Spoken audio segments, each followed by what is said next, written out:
Aloha kākou, mai, e noho, e ho'onanea, a e lohe I na mo'olelo o Waikiki. Welcome and listen to the story of Waikiki. One of man's oldest dreams is of paradise. Aye, and we invented it right here at Waikiki.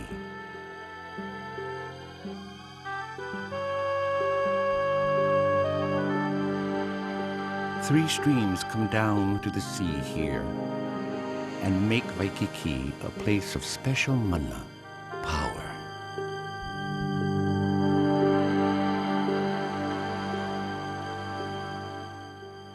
A place where Hawaiians practiced healing and our royal ancestors, our ali'i, came to play and to rest. Perhaps that is why so many people still come here. Now you sit back and listen. Listen to the story of Waikiki. Here is how it all begins.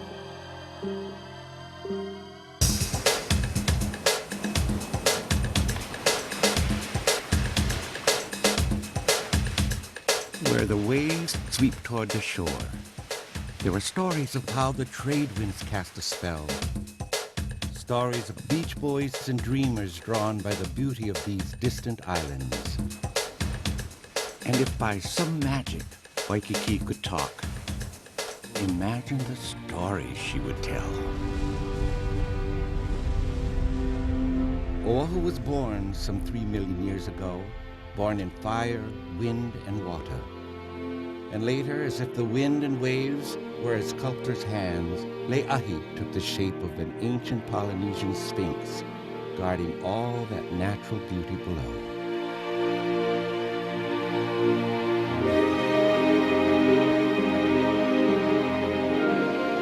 Then, sailing over thousands of miles of sea, the Polynesians came.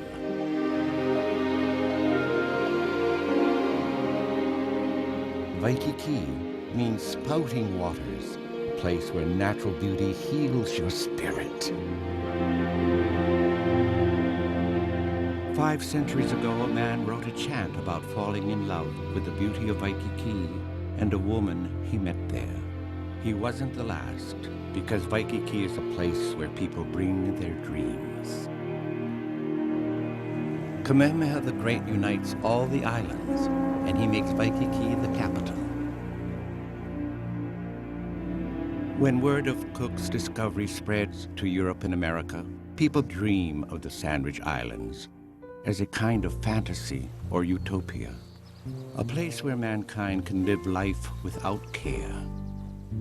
Cook named the islands for the Earl of Sandwich, who ironically never invented anything except how to make a sandwich.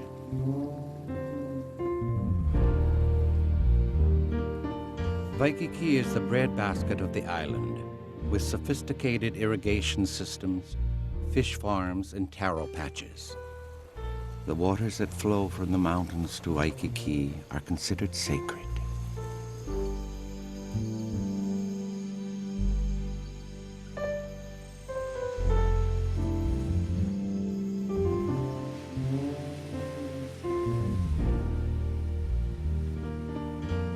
Strangers arriving in tall ships bring with them unimaginable changes.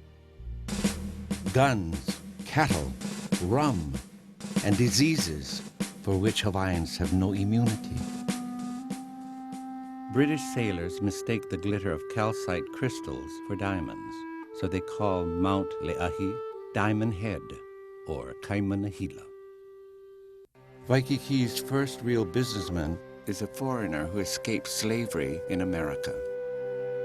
He is Anthony D. Allen from German Flats, New York.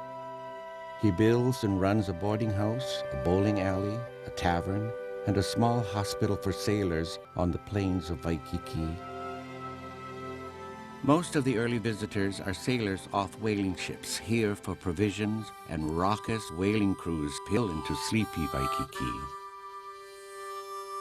Missionaries arrived bringing Christianity, Western medicine, literacy, and their own way of seeing things. The larger and fatter the women in Hawaii, the better. One of the queens weighs 350 pounds. She got me into her lap and felt me from head to foot and said, I must cow, eat more. I took a ride with the young chiefs to Waikiki, where there is fine bathing in the surf.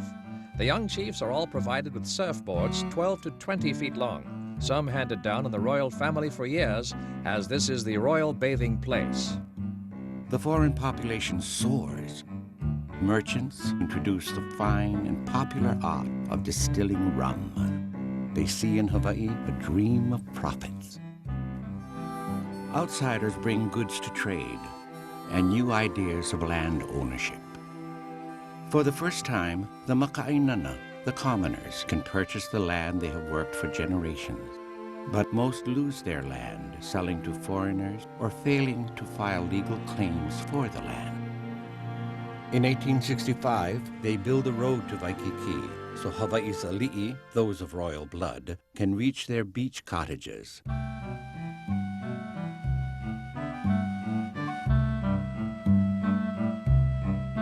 And then wealthy foreigners begin to build houses there.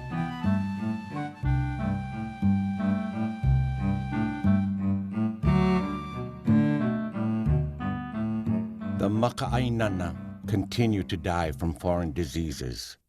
Saddened by a native population that has diminished greatly in numbers, Kamehameha IV and Queen Emma established Queen's Hospital for the sick and the poor. Kalakaua sister, Likelike, and her husband, Archibald Cleghorn, built a Waikiki estate for their daughter, Princess Kaiulani, heir to the throne. Ainahau has wonderful gardens full of Chinese jasmine or pikake, named after the peacocks that roam this little piece of Eden near a Pukehau stream that flows to the sea at Waikiki.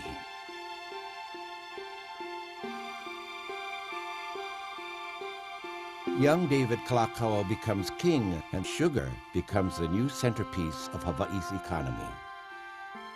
Chinese growers turn ancient fish ponds and taro fields in Waikiki into duck ponds and rice paddies to feed the influx of sugarcane workers. The Sacramento newspaper sends Samuel Clemens, Mark Twain, to write about the Sandwich Islands. Rest assured that tremendous trade is to spring up between California and the islands in the next few years. Hawaii is now too far away, 20 days to come here and 30 to get back in a sailing vessel. But if California can send capitalists down here in 7 days, she can fill these islands full of Americans. Kalakaua is a Renaissance man.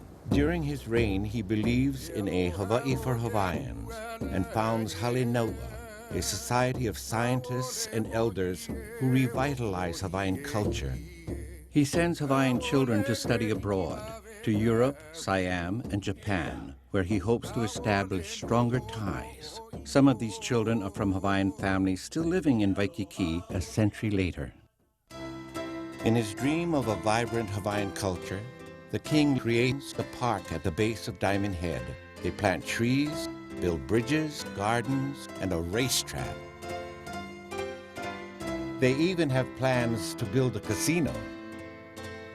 The king names the park after his bride, Kapi'olani, Archway of Heaven, and the park becomes an enduring part of Waikiki's beauty. Adding to this colorful scenario, Kalakaua's court physician has a hobby of raising ostriches, and they roam free throughout Kapi'olani Park. The day after the park opened, the Portuguese woodworkers arrived from Madeira with a small 4-string instrument called the bragina. Soon everybody's playing them, and in typical Hawaiian style, the Hawaiians make it their own with a new name, the dancing flea, the ukulele.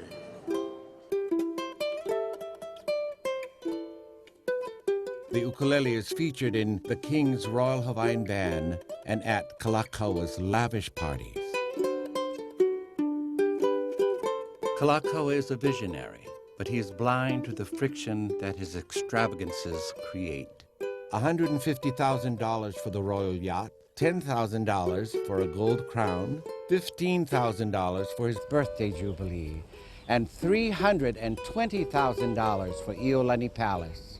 But is Kalakaua's taste for grandeur in the Western style so uncommon for the monarch of any kingdom?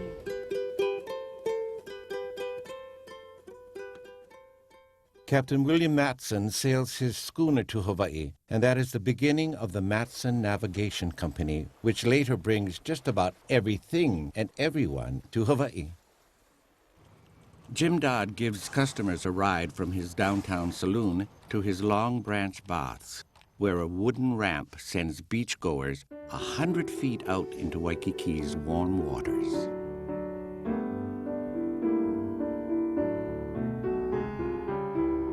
The Park Beach Hotel is built below Diamond Head, and the hotel, Sans Souci. Robert Louis Stevenson comes to Waikiki with his mother, and he stays at the Sans Souci.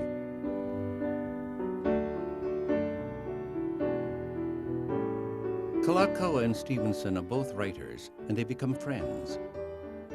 But in spite of Stevenson's high regard and praise for the king, critics continue spreading rumors of evenings at the king's boathouse and the dancing of the lascivious hula hula. Then in January of 1891 in San Francisco, King David Kalakaua dies at the age of 54.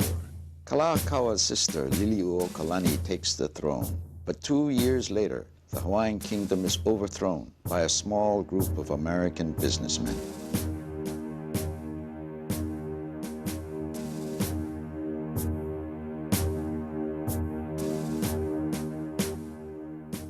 My grandmother and Queen Liliuokalani were great friends, very close. Occasionally, Liliuokalani came to visit, and when she came, it meant climb a couple of trees, get the how-how coconut with the meat just right that you can eat it with a spoon. Also, I had to catch 5 or 6 manini. She ate them raw. Then go back out to Queen Swift at Waikiki and dive for Vana and Lipoa, limo. She liked Lipoa. My grandmother, in the meantime, would be cooking Hawaiian stew, and that's what she had whenever she came. The U.S. annexes Hawaii and declares war on Spain. Kapi'olani Park is soon filled with tents of American soldiers.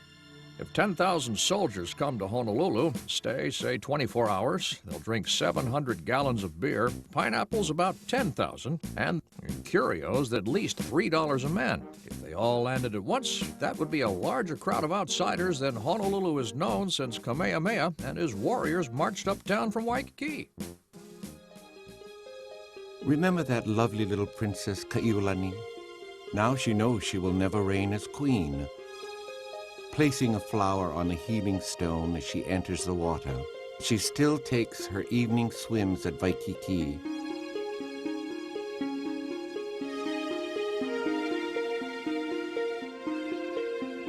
As the story is told, early one morning, Kaiulani's peacocks begin a wild wailing that doesn't stop. The young princess has died at the age of 24. Many say of a broken heart and the loss of her Hawaiian kingdom.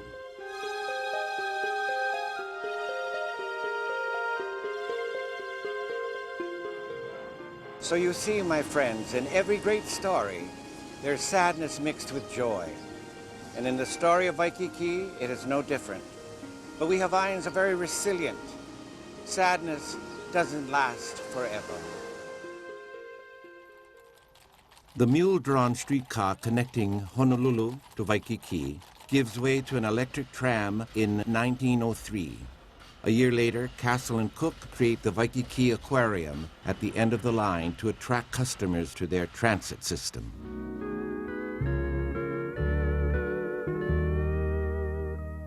He's only 12 years old. Joseph Kekuku, a young Hawaiian boy from Kamehameha School, finds a steel bolt in the railroad tracks. He picks it up, slides it on the strings of his guitar, and he discovers a very unique sound. America falls in love with the Hawaiian steel guitar, and it's integrated into the heart of American music, blues, country, jazz, and even rock and roll. W.C. Peacock completes construction of the Moana Hotel, a symbol of the rising visitor industry.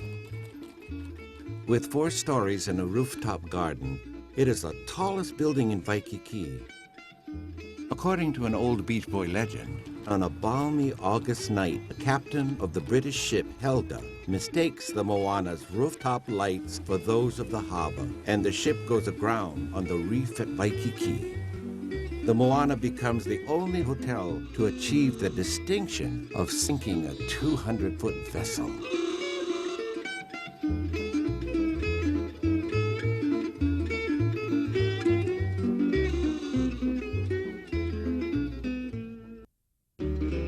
By the turn of the century, a part of Kalakaua's dream becomes a reality. A Waikiki where Hawaiians enjoy hula, the Royal Hawaiian Band, a full symphony orchestra, and a beautiful park. Waikiki is an international haven for the world's rich and famous who can afford the cost of travel. Matson provides weekly steamer service between San Francisco and Honolulu. America's best cowboys compete in Honolulu's first Wild West show at Kapi'olani Park. And ladies of the outdoor circle successfully lobbied to prevent billboards from ever being built on the slopes of Diamond Head. Hawaiian clubs like the Hui Nalu and Uluniu keep the ancient legacy of water sports alive. When American writer Jack London arrives in 1908, he is stunned by Waikiki's majestic waves and writes The Royal Sport, a nationally published essay on the art of surfing. Why, they're a mile long, these bull-mouthed monsters, and they weigh 1,000 tons, and they charge into shore faster than a man can run. Jack London, George Freeth, and Alexander Hume Ford formed the Outrigger Canoe Club. Soon there are canoe paddling contests and surfing carnivals where surfers ride 100 yards to shore, standing on their heads. Beach boys make their own surfboards and preserve the boards with the juice of the tea plant. They work for tips, teaching visitors how to surf, giving outrigger canoe rides, acting as escorts, musicians, and trusted confidants. They become as impressive a natural attraction as Diamond Head.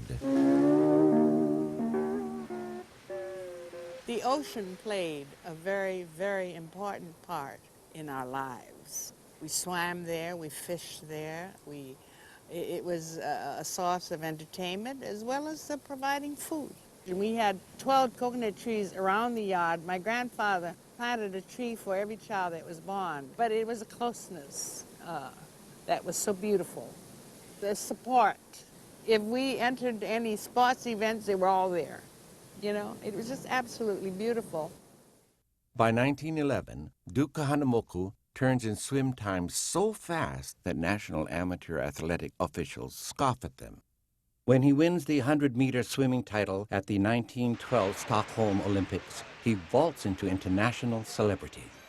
Duke Kahanamoku embodies the image of the carefree waterman and an example of how Waikiki can shape a man. Waikiki still has 15 commercial fish ponds, rice paddies, duck ponds, and oh, the mosquitoes. Mosquito guards. Duties consist of house-to-house inspection, examination of hotels, swill wagons, and duck ranches. Few people realize how much it means financially to Honolulu to have a clean port. There is a full-scale reenactment of Kamehameha's conquest of Oahu. But Hawaiians celebrating their own history are required to wear long underwear. Can you imagine? This is also a time when women wear cumbersome, full-length bathing costumes, until one day when a few daring tourists doff their gowns for men's woolen bathing suits. Far more comfortable swimming. Well, some helpful stranger returns the ladies' clothing to the hotel, and the ladies are forced to come ashore dressed as is. A wave of shock runs down the beach. But soon more women insist on wearing men's swimwear, and it becomes the rage. The bee's knees, the cat's pajamas, as we say. Protectors of public decency As a matter of fact, it was my great-granduncle, Stephen Deshay, who proposes a law to ban people from wearing swimsuits on the streets of Waikiki. Oh, wait. Well, this law is voted out by the women of Honolulu, and Waikiki gives birth to the modern swimsuit. And for generations, this area of the beach here is known as Flappers Acres. The Waikiki Promotion Committee sets up a pavilion at the 1915 International Exposition in San Francisco. It turns into one of the great marketing stories of the century. Millions of exposition visitors hear the ukulele, and it takes off as a national fad. Henry Ka'ilimai's composition On the Beach at Waikiki becomes a major national hit. An idyllic image of the Hawaiian Islands slips into the nation's consciousness. Diamond Head, hula dances, palm trees. Sweet brown maiden, say to me, as she gave me a language lesson. New York's Tin Pan Alley begins marketing Hawaiian songs. Overnight, this humble instrument of Waikiki's Beach Boys becomes part of mainstream American culture. A decade later, hundreds of thousands of ukuleles sell across the country.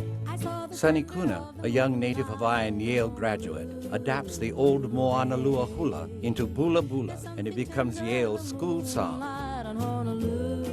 Johnny Noble joins his orchestra in 1918, and modern Hawaiian music is born. The ukulele becomes part of the image of the college kid with his raccoon coat and a flapper on his arm, a symbol of American freedom in the roaring 20s. You like a ukulele lady like you. If you wanna linger where it's shady, ukulele lady linger too. Meanwhile, Hawaii's king of the steel guitar, Saul Ho'opi'i, takes the sound of the islands to Hollywood. His music is so soulful, he's asked to play on cue for silent screen star Mary Pickford to help her cry.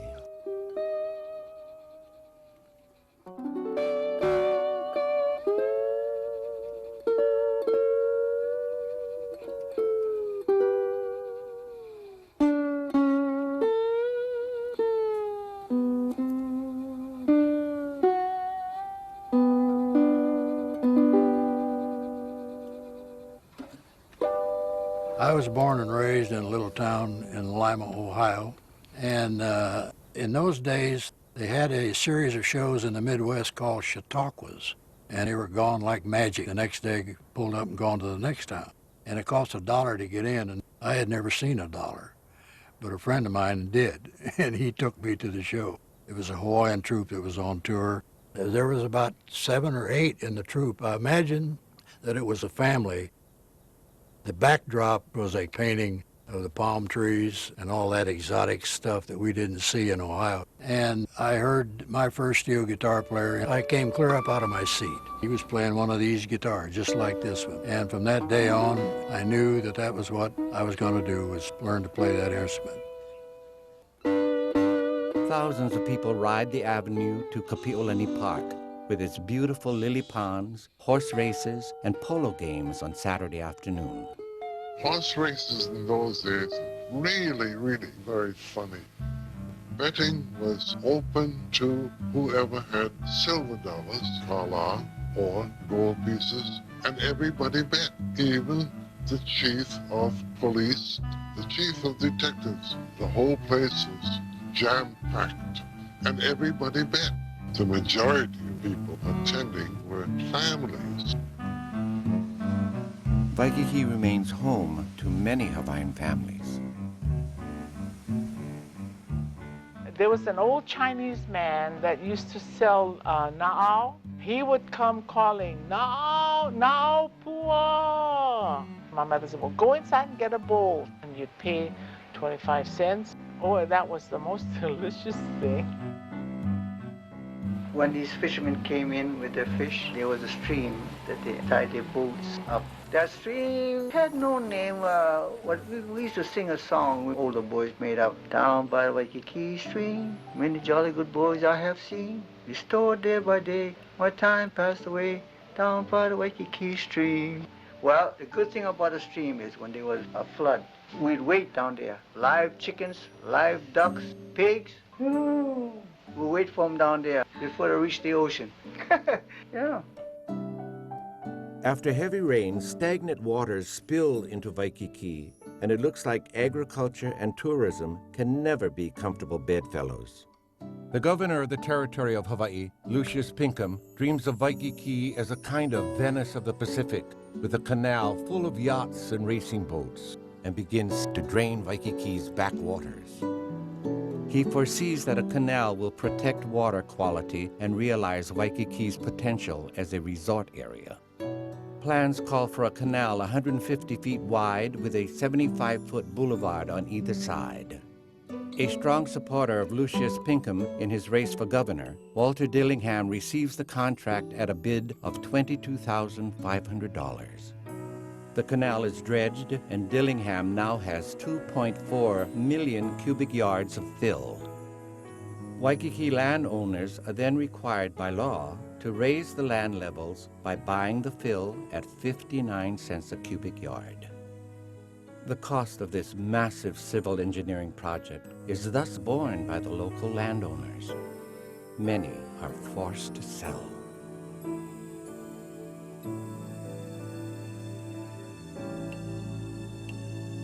When the canal is finished, the stench and persistent mosquitoes vanish. Land and building boom as businesses draw increasing numbers of visitors and residents. In early 1900s, we started to build some freighters with passenger accommodations, a couple hundred passengers. We'd bring them to Hawaii and take them back. And then the people who were running Matson said, well, gee whiz, if we had suitable hotels, maybe we could get them to stay. So we built the Royal Hawaiian to induce the tourists to stay. The graceful Pink Palace is completed in 1927.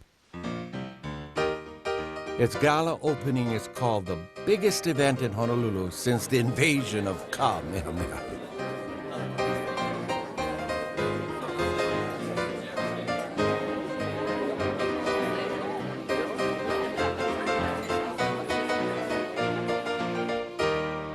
A $5 million luxury hotel catering to everyone from the DuPonts to the Rockefellers.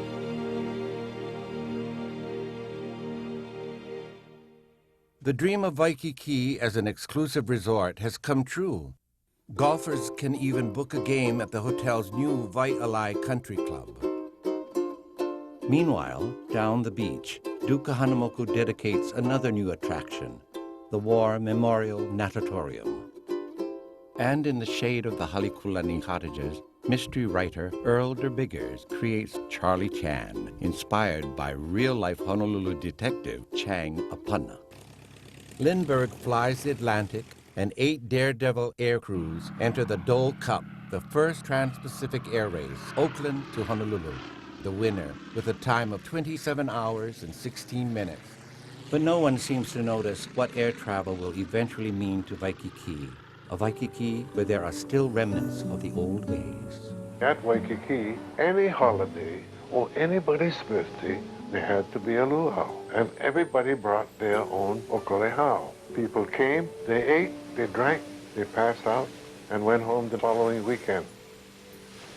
All of these cottages under tall coconut trees. It was just a beautiful place because everybody was trying to help each other out. Every one of the husbands were working at the hotels, and they were cooks, bartenders, and Mama Sang would be at home ironing, or she's outside hanging clothes, and you know, it's not theirs. That was their way of making extra money. They had these children coming about, and we all give them credit for doing it. My family all had friends. Whoever came never went home. There was a Louis Pomeroy. When he was 6 years old, he came down to play with me. He never went home. My mother raised him until he was 24 years old. Friends of the family, they stayed. They never went home. America recovers from a worldwide depression, and tourism wakes from its snooze. It is the 1930s, the golden era of Waikiki. It was a very festive affair, and it was a big day, boat day. Practically everyone in town went down to the pier when a Matson ship came in. The Royal Hawaiian Band was there to play. The Lurleen or the Matsone would come in, and when they got off of Waikiki, they would turn bow into the beach by the Royal Hawaiian, and they'd blow 3 long blasts. That's a welcome. Then they'd proceed to the harbor. Several tugs would take reporters and people aboard the ship to give them lays, and the journalists would go out and interview the big shots. We had a lot of school teachers during the summertime on vacation.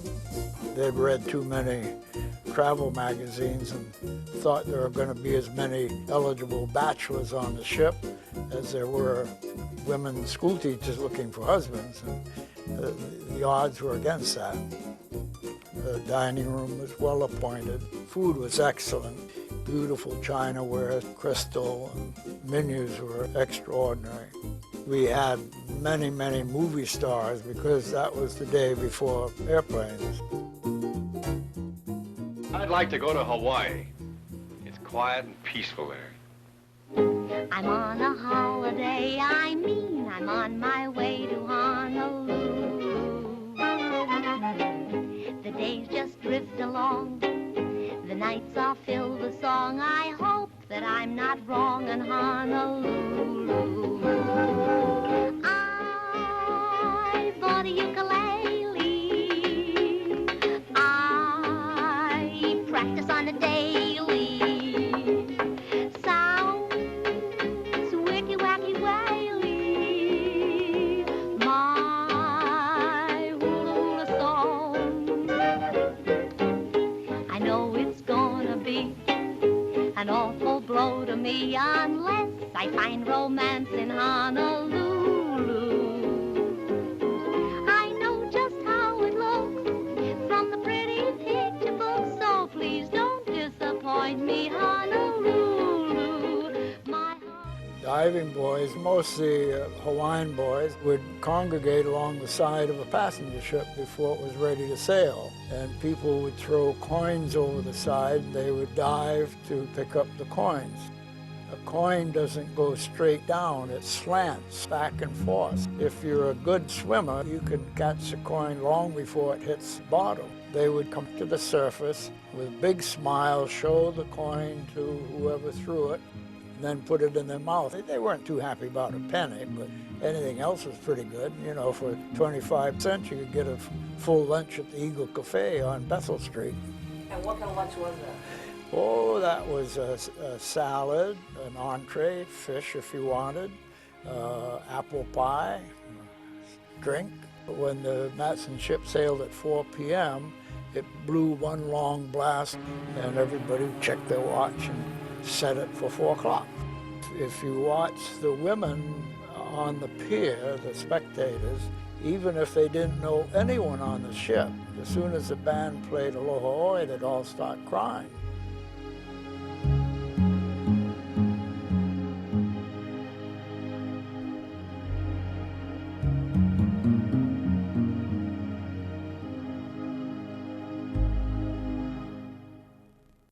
When a round-the-world boat came in, the place to be was at the beach. When the Matson ships came in, we caught fish and we cooked it right next to the Moana Hotel. Put it on charcoal, buy a poi. The tourists want to join us on the beach. We had to have music to come in and help themselves. The Maharaja of Indore, his annual pay was his weight in gold. It amounted to $70 million a year. When he came with his party of 17, I watch out for him. I take him surfing. I take him canoeing. When the Maharaj and Maharani went shopping, I kept track of everything spent. I was the only guy who could ride the same automobile or ride the same elevator. The aide-de-camp and the secretary couldn't ride the same elevator with them. People, they trusted us. We go and eat, see, with the tourists, and they get a kick out of it. These people are well-to-do people. But they did something that's unheard of, something different. And that's what they liked very much. We didn't have any money. They know that. So that's the way we live. And that's what they want. That's life. We enjoy it. Before the war, in the 30s, poor Kiloha brought me on the beach. Maybe 17 or 16. We don't work in the water. We just carry surfboards and pick them up. We give us 5 cents, put them in a locker. Then if came a guy about 250 pounds, they let me take them out. Young girls, no. What makes the beach boy? Good behavior, number one. Yeah, it's so strict. Every 2 weeks you cut your hair. Don't wear the same clothes 2 days in a row. Nowadays, the only living you got is beach boy. You don't have a job and then come down the beach. No, strictly beach, nothing more. You could tell when a beach boy wasn't doing too well because he would come in with a package of dried shrimp, which only cost about 10 cents, and order a bowl of poi, which was another 10 or 15 cents, plus a bowl with hot water in it. And then he soaked his dried pie in the hot water, and he had a good lunch on that. The days that you didn't make no money, we had to go borrow 50 cents. Used to have a Chinese grocery store. We buy 1 can pork and beans, 1 loaf bread, and 3 Pepsi Colas. And we split the bread in half, 3 ways, and the Coca-Cola, and we get nickel change. But 3 of us eat. And that's not one day, almost every day, off season. Because during that time, no more airplanes. We gotta wait for the next boat come in. But that's what we used to live on. And sleep on the beach sometime. But nobody ever got in trouble. No way. No way. During the tourist season, I would run down to Waikiki and serve my apprenticeship with the older beach boys. Mostly they were Hawaiians, and they operated an impenetrable clothes shop. We were not permitted to serve the royal. Oh, this was for the top tourists and the top beach boys. But then the beach boys, and one was Steamboat, and the other one was Blue Makua. They saw me surfing, a little kid surfing out there, and one day one of them said, "Come, you want to work?" I said, "Certainly." 10 cents an hour. And that's how I made money. Good money. While Beach Boys are creating the legend of Waikiki, musicians are carrying its rhythms around the world. In 1938, we went with E.K. Fernandez Hawaiian Extravaganza, and Andy wrote his song, Waikiki, in Lansing, Michigan. Yes, it was cold there, and he was homesick for Hawaii. It's a nice song. Would you mind dancing? Would you? Now? To kick my shoes off.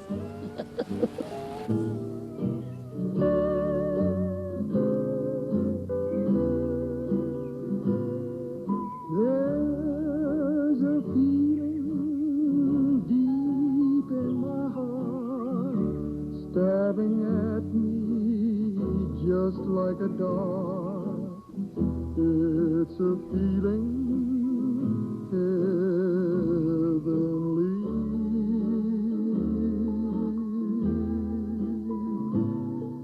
I see memories out of the past, memories that always will last. All that place across the sea.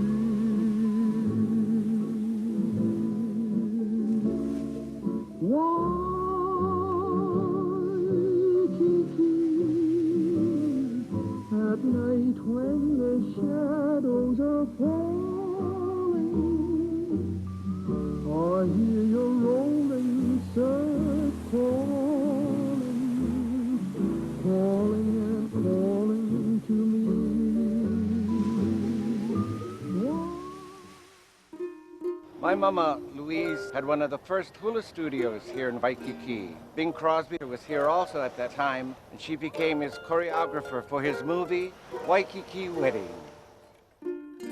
When Waikiki Wedding opens in 1937, Harry Owen's composition, Sweet Leilani, wins the Academy Award for Best Song, and it is Crosby's first million-selling record. Sweet Leilani, heavenly flower, tropic skies are jealous as they shine. Sweet Leilani, I think they're jealous of your blue eyes. Lovely Leilani. Hollywood is in love with Waikiki.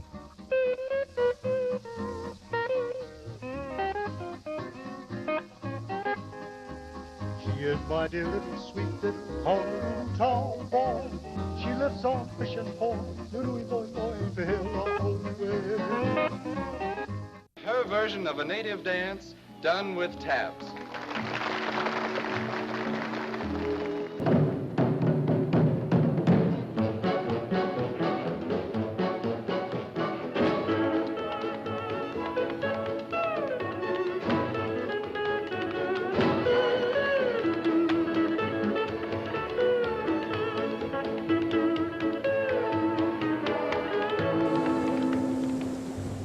This is a call from Hawaii. Reaching millions of people across the country, Hawaii Calls is the longest continuous program in American radio history. Here we meet again beneath the mighty Moana banyan tree beside the sea. The great panorama of Waikiki Beach before us. Old Diamond Head at one end, surfboards and outrigger canoes catching the waves out there. Many colors along the shore, a bright and beautiful picture. This is Webley Edwards speaking, for all the islanders, and for these many mainlanders from so many places, whose voices now rise with us in that traditional shout. Hawaii calls to millions of Americans, and one voice stands out. Don McDermott holds auditions for a new vocalist with the Royal Hawaiian Orchestra. We were looking for a singer. There's a bunch of guys came over, young boys. I think they must have run away from school. So this fella came up, and so they pushed him up there, and he sang, "Oh, Blue Hawaii." Right. So we look at Don look at us, to me and David Kamiva. That's the boy. It was Alfred Afaka. Pan American's Clippers bring paradise closer to the rest of the world. But now from Europe and Japan, there are war clouds on the horizon. The attack on Pearl Harbor turns life on sleepy Oahu topsy-turvy. Martial law means censorship of all mail, phone calls, radio broadcasts, newspapers, curfew. The military issues identity cards, gas masks, nighttime blackouts. The military runs the courts. Tourism vanishes, and Waikiki is transformed overnight. Work hours and wages, housing and rents are now under government control. Food, gasoline are all rationed. Thousands of GIs and civilian workers add to Hawaii's wartime economic boom. Divers raise sunken battleships and repair them for service. Hotels become recreation centers for soldiers, sailors, Marines. Hawaii becomes a stopover for millions of servicemen en route to some of the most intense land and sea battles in our history.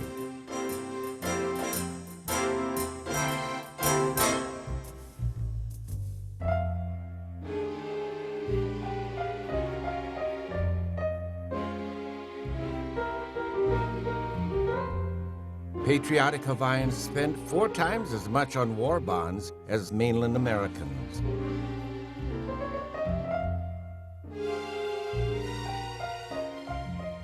President Franklin Delano Roosevelt arrives in the islands. General MacArthur meets FDR, who will stay at the Holmes residence at Queen Surf on the beach at Waikiki.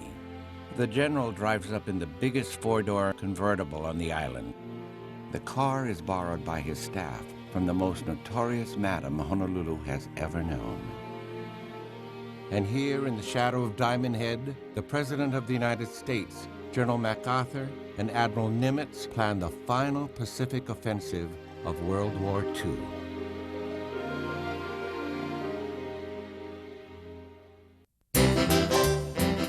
The war is over.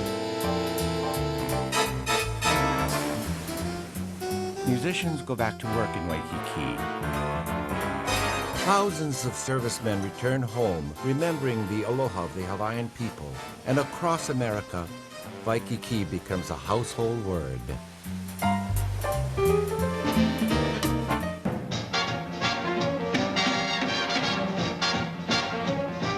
It's just an old Hawaiian hula-baloo-wow, where you can do a hula creation with boogie's incubation that will give you a spin. You ought to go and see a hula-baloo-wow, 'cause when you do a pretty Hawaiian, will stop the grass from flying and you'll have to join in. They sing to the beat of the native drum and a mellow steel guitar. She'll be coming around the old volcano when she comes singing, beat me, daddy, ain't to the bar. And when you've been to see Airplanes can now reach Hawaii in 12 hours. After the war, the manager heard our music, and he always said, boys, you make Hawaii. You folks singing, you're beautiful.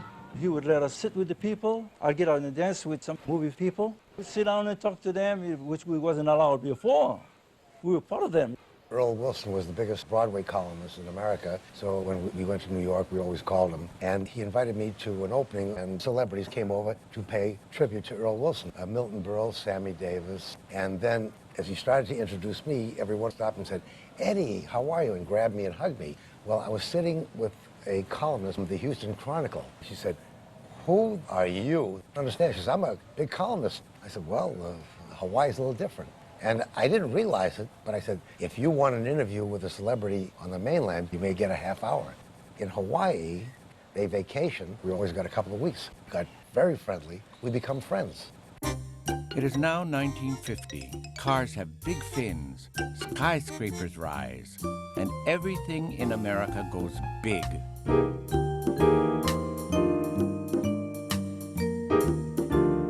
And that's when Roy Kelly decides to make the dream of Waikiki available to everyone. He and his wife Estelle open hotels with hundreds of affordable rooms. But the boom is just beginning.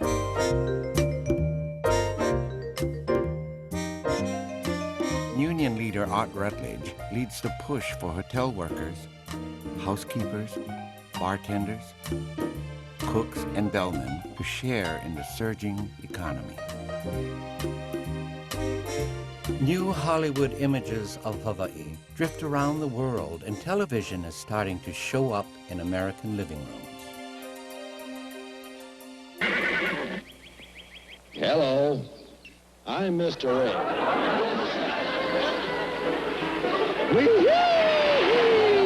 This is a life. Henry J. Kaiser, famed industrialist, is 77 when he builds the Hawaiian Village and a showroom for Alfred Apaka, now an internationally famous singer. Martin Denny and Arthur Lyman's exotic sounds drift around the world. It started when the little frogs outside of the shell bar were making noise. They go ribbit, ribbit, ribbit, you know. So Martin Denny had a little instrument over there. They go kororo, kororo, kororo. It started from that, and we started thinking, well, do bird calls behind the music. In July of 1959, Waikiki is now only 5 hours away from California. Tourism jumps 43% in a single year. Then, in August, statehood.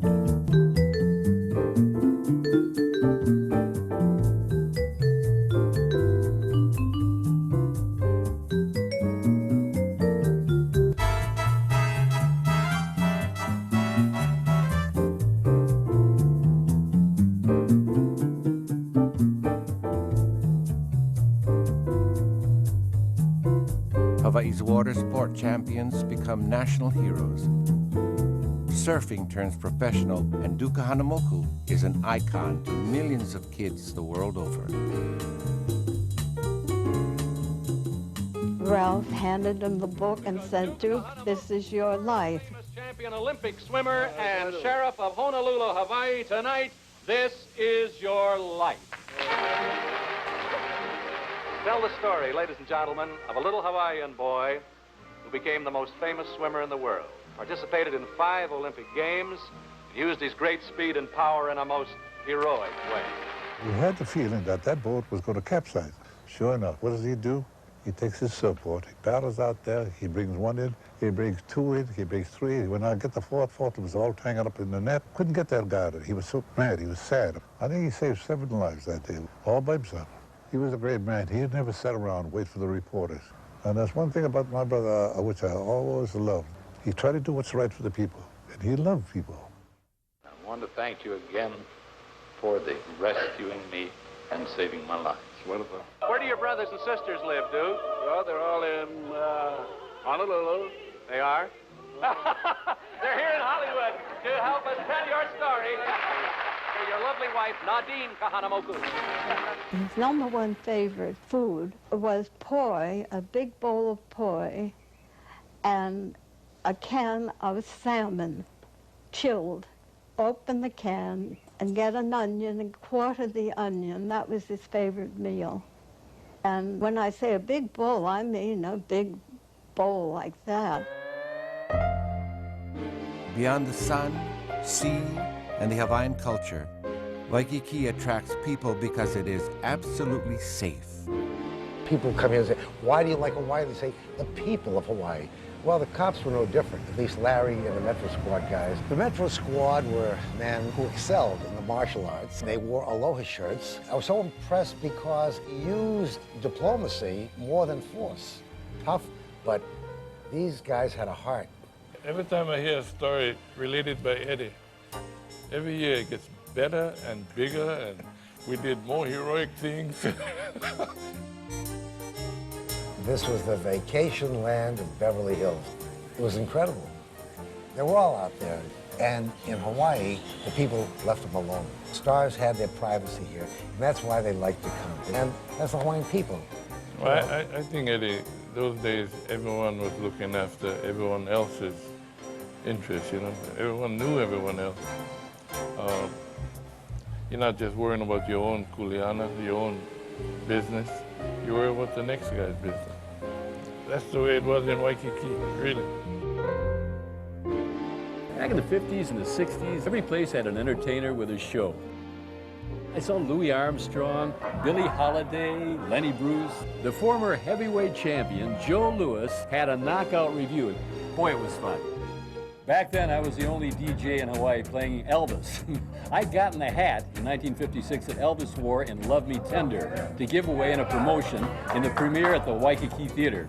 53,000 kids responded, sent letters in for this contest. Well, the Colonel heard about this, so did Elvis, of course, and when they were deciding where to come to do a show, they remembered all the kids writing letters. You know, had it not been for the fan response, there may never have been a Blue Hawaii or an Elvis concert where he donated the money to finish the Arizona Memorial.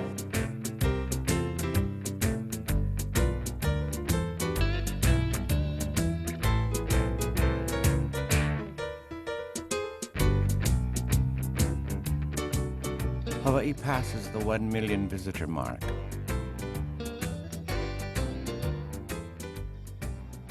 And the Cold War comes uncomfortably close as an H-bomb is set off on Johnson Island, creating a huge glowing cloud in the night sky off Waikiki.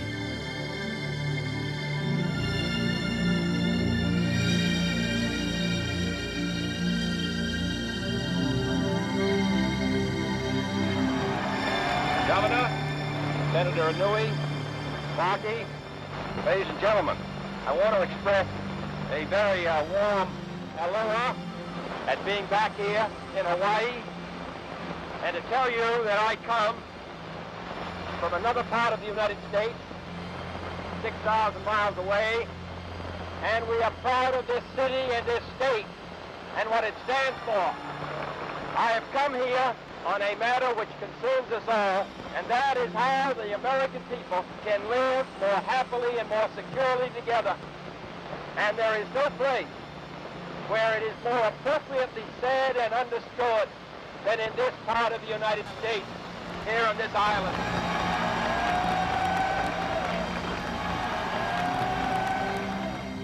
President John Fitzgerald Kennedy rides to Waikiki in the same car that will carry him a few months later on his fateful motorcade in Dallas, Texas.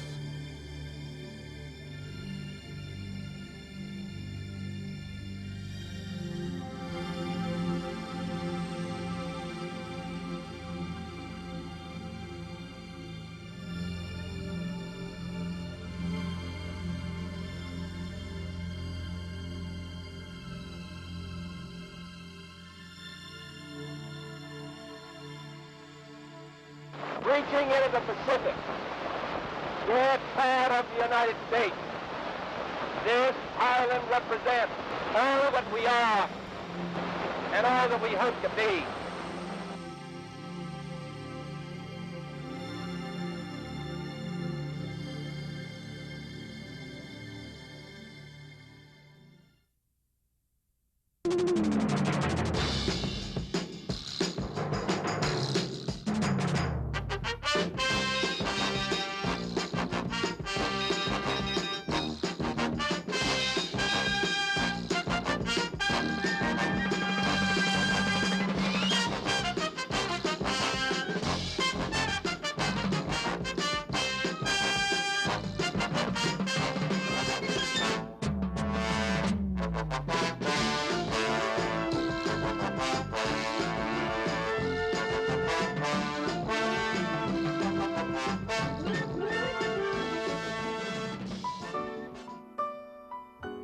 There was more nightlife in Waikiki at that time than in LA, and the Barefoot Bar was the hit of the town. Queen Surf is like the soul, heart and soul of Waikiki. Right there on the beach, and you knew you were in Hawaii. You knew it. In the daytime, it was favorite local beach, but at night, everybody would go upstairs to Queen Surf's Barefoot Bar. Charlie Munson was the greatest entertainer in Hawaii ever. I first heard about Kui Lee from Bobby Darin. Kui met Don Ho. Don started singing Kui's songs. The rest is history.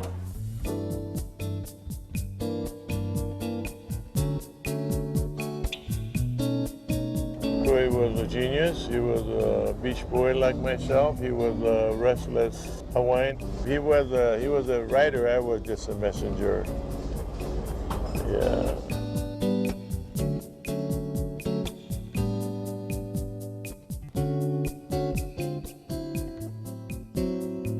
The Vietnam War brings a wave of young Americans back to Waikiki for R&R, and visitor numbers quadruple to 4 million by 1980. Japan discovers Hawaii, and with 1 million Japanese visitors arriving each year, Waikiki of the 1980s becomes a dream for another generation of foreigners from a distant land, whose ownership of hotels and businesses reshapes Waikiki yet again. Kalakaua's vision of a Hawaii where East meets West, in part, becomes a reality.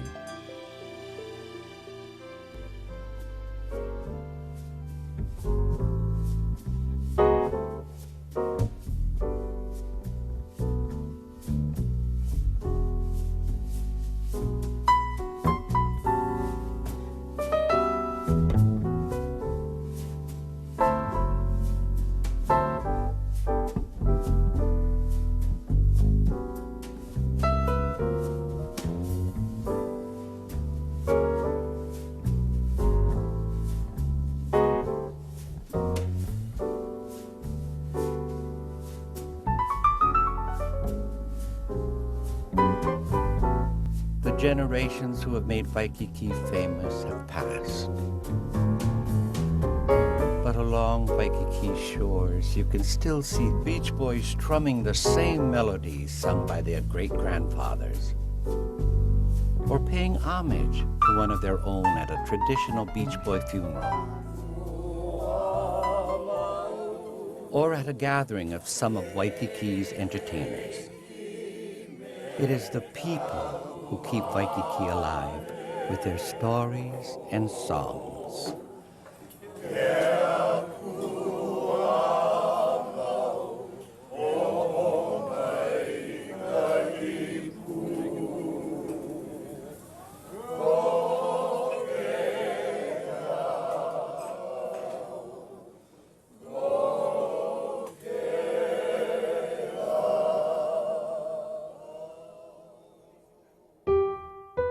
We want them to carry on the culture, to let people know what is important, which is the music, which is the language, which is the feeling, which goes beyond the word aloha.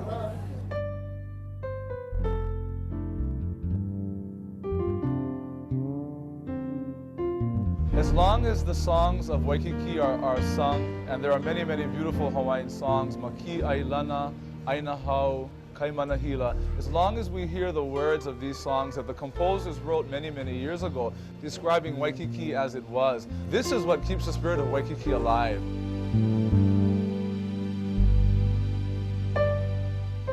No, it's up to the people that are going to be here, what they're going to do with it. We had our time. They're all gone? You know, most of our old buddies are out there in the ocean. Where are we going? Especially when I enter the Royal Hawaiian Hotel and get that odor of the lipoa and the sound of the waves. It brings out beautiful memories. My uncles strewn there, and they chose to be there in a place that they love very, very much. So we do try to keep this all very alive. All of this will never leave me. My land of smiles. This, to me, is Waikiki. Early Hawaiians could stand on the beach of Waikiki, turn their eyes toward the Ko'olau Range, and enjoy a majestic view of the valleys and plains and mountains of Waikiki. 1 o'clock in the morning, sometimes I just go walk down the beach and visualize no hotels there. And visualize 200-300 years ago. You know, you should do that sometime. The beach has always been there. Diamond Head has always been there. The water has always been there. The great feeling in the air has always been there. Waikiki is a magical place no matter what.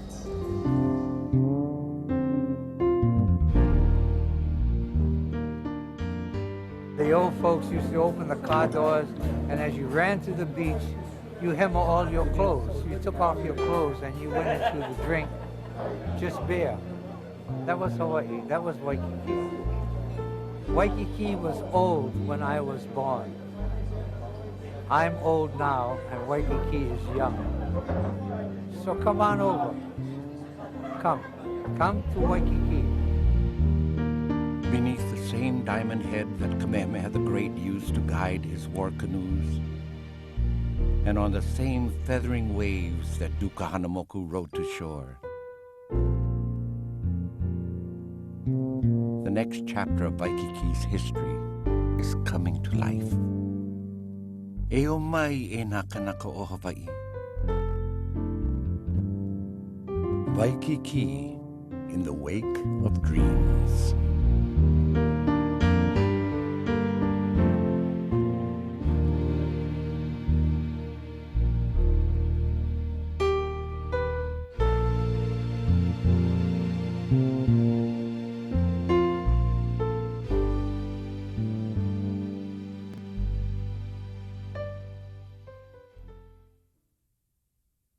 There's a feeling deep in my heart, stabbing at me just like a dart. It's a feeling heavenly.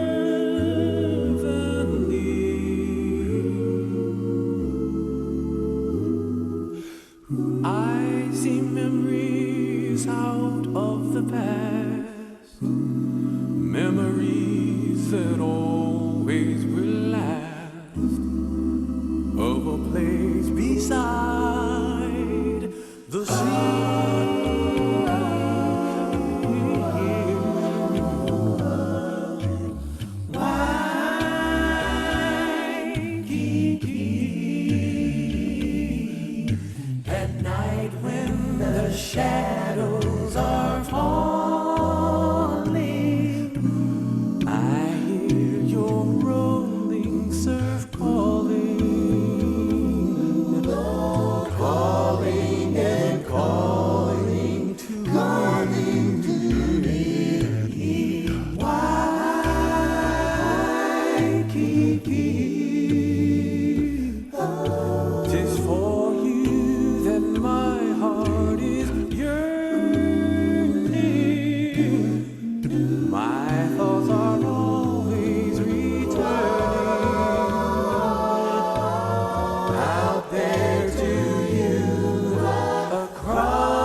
sea, your tropic night and your wonderful charms are ever in my memory.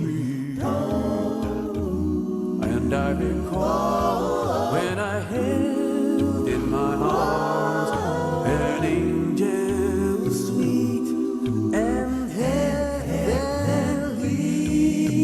Why